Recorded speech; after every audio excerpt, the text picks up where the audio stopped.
इमरान खान के फैसले को मैं बेतुका समझ रहा हूँ कि वो खुद कह रहा है कि मैं 8 के 8 सीटें भी अगर जीत जाऊंगा तो मैं हल्फ उठाऊंगा, मैं असेंबली में जाऊंगा, मैं अवाम की नुमाइंदगी नहीं करूंगा और मैं बस दिखाना चाहता हूँ कि मैं हूँ और मैं हूँ और सिर्फ मैं हूँ। सर दिखा भी तो दिया।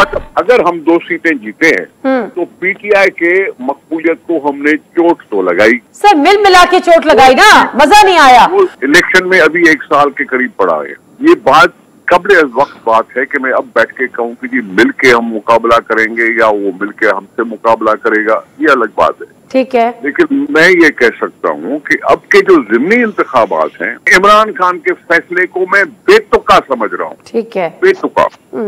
वो इसलिए कि वो खुद कह रहा है कि मैं 8 के 8 सीटें भी अगर जीत जाऊंगा तो मैं हल्फ उठाऊंगा, मैं असेंबली में जाऊंगा, मैं अवाम की नुमाइंदगी नहीं करूंगा और मैं बस दिखाना चाहता हूँ कि मैं हूँ और मैं हूँ और सिर्फ मैं हूँ। सर दिखा भी तो दिया। सुने तो सही, फिर अल्लाह करेगा जब 2023 में सुने तो सही। जी जी सर। जब 2023 में इलेक्शन होगी तो इंशाल्लाह इमरान खान 270 सीटों पर खुद ही खड़ा होगा, दिखा देगा।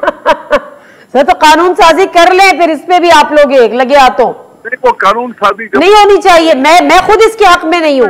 एक वक्त में एक बंदा एक वक्त में एक ही सीट पे कॉन्टेस्ट उसको करना चाहिए और वो भी उसके घर की होनी चाहिए। घर की मतलब उसके अपने हल्के की जहाँ उसकी रिहाइश है।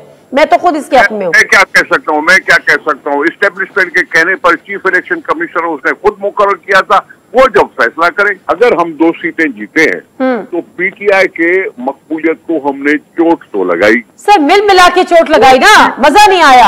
आप भी हैं, पीडीएम भी है, एमक्यूएम भी है, फिर पीपल्स पीएमएलएन भी है, फिर जेयूआईएफ भी है, मतलब सब मिल के चोट लगा रहे। लफ्ज हम कहा, मैंने लफ्ज हम कहा, मैं वही तो कह रही हूँ, हम में मजा नहीं आया ना।